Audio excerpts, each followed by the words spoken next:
కోటనందూరు మండలం వీబీ అగ్రహార గ్రామంలో పశు వైద్యశాల వద్ద శనివారం పాడి పశువులకు ఉచితంగా 5 లీటర్ల కాల్షియం బాటిల్స్ అలాగే మినరల్ మిక్చర్ అలాగే మరియు గొంతువాపు టీకాలు ట్రీట్మెంట్ కార్యక్రమాన్ని నిర్వహించారు. ఈ కార్యక్రమానికి ముఖ్య అతిథిగా Dodla dairy states buffalo region head Kalikiri Yugandhar Reddy పాల్గొని ఈ సందర్భంగా యుగంధర్ రెడ్డి మాట్లాడుతూ ఈ రోజు వీబీ అగ్రహార గ్రామంలో దొడ్ల డైరీ లిమిటెడ్ కోటనందూరు ఐఎంసీ ఆధ్వర్యంలో పశు వైద్య శిబిరాన్ని అగ్రహార గ్రామంలో వెటర్నరీ పెట్ల నరేష్ రైతుల మేనేజ్మెంట్ సమక్షంలో పెట్టడం జరిగింది. అదేవిధంగా దొడ్ల డైరీ అనేది 1997లో నెల్లూరులో స్థాపించబడిందని 14 ప్యాకింగ్ ప్లాంట్లు 100కు పైగా చిల్లింగ్ సెంటర్స్ అని రాష్ట్రాల్లో ఏపీ, తెలంగాణ, మహారాష్ట్ర, కర్ణాటక, మధ్యప్రదేశ్ వరకు పాలు 1,50,000 ముందు రైతుల దగ్గర పాలు వసూలు చేస్తున్నామన్నారు. అదేవిధంగా ఆర్గా ఫీడ్ కూడా మన రైతుకిచ్చి ఇంకా ఇలాంటి కార్యక్రమాలు దొడ్ల డైరీ ద్వారా ఎన్నో నిర్వహిస్తామన్నారు. ఈ కార్యక్రమంలో team leader Gundu Srinivasulu, field quality Bolem Rajakota Nandaru, IMC manager Annamreddy Satyababu, supervisor Gadi Veerababu, veterinary assistant Marnidi Sivasai, Bhaskar, Seshu మరియు రైతులు పాల్గొన్నారు.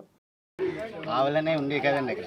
ఈ డైరీ వచ్చిన తర్వాత ఆవులు బాగా పెంచి వాటి వల్ల ఉపయోగం, పాలు పోసి ఉపయోగం పొందుతున్నాం. దాని గురించి దొడ్ల డైరీ వారు మనకు బాగానే సహకరిస్తున్నాం. ఆధ్వర్యంలో ఇలాంటి కార్యక్రమం అనేది దగ్గరలో ఎక్కడ నేను చూడలేదు. ఇక్కడ పెట్టారంటే కొంచెం గొప్ప విషయమే చెప్పాలి. అంటే మీ ఊళ్ళో ఏదో విశేషం ఉండే ఉంటుంది ఖచ్చితంగా. కాబట్టి అగ్రహారంలోని దొడ్ల డైరీ వారి ఆధ్వర్యంలో క్యాంప్ పెడుతూ మీకేంటి ఇలాంటి దానా కూడా మీకు అందుబాటులో ఇస్తున్నారు. ఈ కాల్షియం సప్లిమెంట్ కూడా మీరు ఈ కాల్షియం టానిక్లు ఉన్నాయి కదా, ఇది కూడా ప్రతి కూడా మన ఏవైతే క్రాస్ బెడ్స్ ఉన్నాయో ఇప్పుడు సంకరజాతాలు ఏవైతే ఉన్నాయో వాటిని ఖచ్చితంగా వాడుకోవాలండి. కాల్షియం రోజుకి 100 ml అనేది ఖచ్చితంగా వాడుకోవాలి.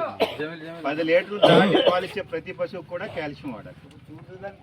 చూడాట్లు కూడా వాడుకోవాలి ఖచ్చితంగా వాడుకోవాలి. ఎందుకని లోన పిల్ల పెరుగుతుంది కదా, దానికి తిరిగి కట్టడాలు ఏవైతే ఉన్నాయో ఎక్కువగా వాటికి మెయిన్ కారణం ఏంటంటే చిన్న చిన్న పోషక లోపాలే. అవి మనం పెట్టలేము.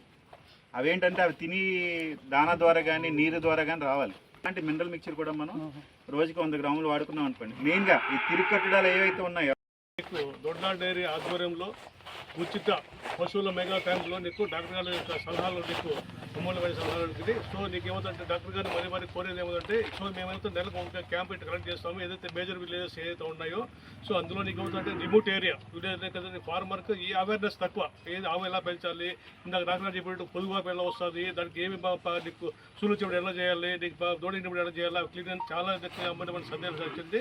థ్యాంక్స్ వన్స్ అగైన్ నీకు డాక్టర్ గారికి కనబడుతుంది. సో అదేవిధంగా మీరు ఏదన్నా కూడా డాక్టర్ గారు ఫోన్ నెంబర్ తీసుకోండి. మీ సలహాలు సూచనలు ఏదైనా ఉంటే కూడా ఫోన్లో కూడా ఏదైతే ఫ్రీగా ఉన్నప్పుడు కూడా ఉంటారు. సో మా వెటరీ అసిస్టెంట్ కూడా ఒక కుర్రాడు ఉన్నాడు, అతను కూడా ట్రైనింగ్ ఇప్పిస్తున్నాం అయిపోతుంది. సో ఈసారి పెట్టేటప్పుడు ఏమవుతుంటే ఇంకా మామూలుగా నీకు మండల హెడ్ క్వార్టర్లో డాక్టర్ సీనియర్ డాక్టర్ కానీ ఏడీ లెవెల్లో కానీ ఉండే డాక్టర్ చూస్తుంటే గైకాలజిస్ట్ అంటే నీకు గర్భిణీలు అలాంటివి ఏమైనా ఉంటే కూడా మరి ఈసారి కూడా నీకు మంచిగా క్యాంప్ పెట్టి చేస్తామని చెప్పి నీకు అది జరిగింది. సో అదేవిధంగా నీకు ఈ విధంగా చెప్పాడు గురుగారు. సో ఈ విలేజ్లో మన దొడ్డ సెంటర్ పెట్టక ముందు ఆవు పాలు అనేది 100 గ్రాములు కూడా దొరికేది కాదు సార్. సో ఈ రోజు వచ్చేసి ఆల్మోస్ట్ 250 నుంచి 300 వరకు నీకు పాలు ఉత్పత్తి జరిగింది. బికాస్ ఆఫ్ ది నీకు దొడ్ల డైరీ పెట్టడం వల్ల. సో ఆవు పాలని మనం ఎంకరేజ్ చేయడం వల్ల నీకు పబ్లిక్ మంచి రేట్ ఇవ్వడం వల్ల మంచి రేట్ ప్రోత్సాహం రేటు జరగడం వల్ల నీకు ఈ ఫీడ్ దాని ఫీడ్ చాలా మోస్ట్లీ మంచి ఫీడ్. పర్టికులర్ గా సార్ డాక్టర్ గారు ఇది మా ఓన్ బ్రాండ్ తప్ప వేరే ఎక్కడ మార్కెట్ చేయలేదు. రా మెటీరియల్ కూడా వచ్చి అందులో ప్లాంట్ కూడా ఆటోమేటెడ్ ప్లాంట్. ప్రోటీన్ అనేది ఏంటంటే అండి మాంసం.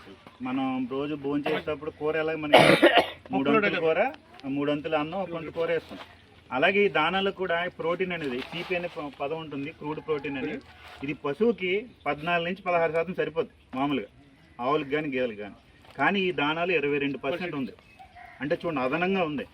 కాబట్టి ఎక్కువ పాలు ఇచ్చే వాటికి కానీ కొంచెం వీక్గా ఉన్న వాటికి కూడా చాలా మంచిది. దానా 22% ప్రోటీన్. ఇంకోటి మీకు చెప్పలేదా, మన దేశం అనేది ప్రపంచంలోనే పాల ఉత్పత్తులు పశువుల సంతతులు కూడా మనమే ఫస్ట్ ప్రపంచం మొత్తం మీద.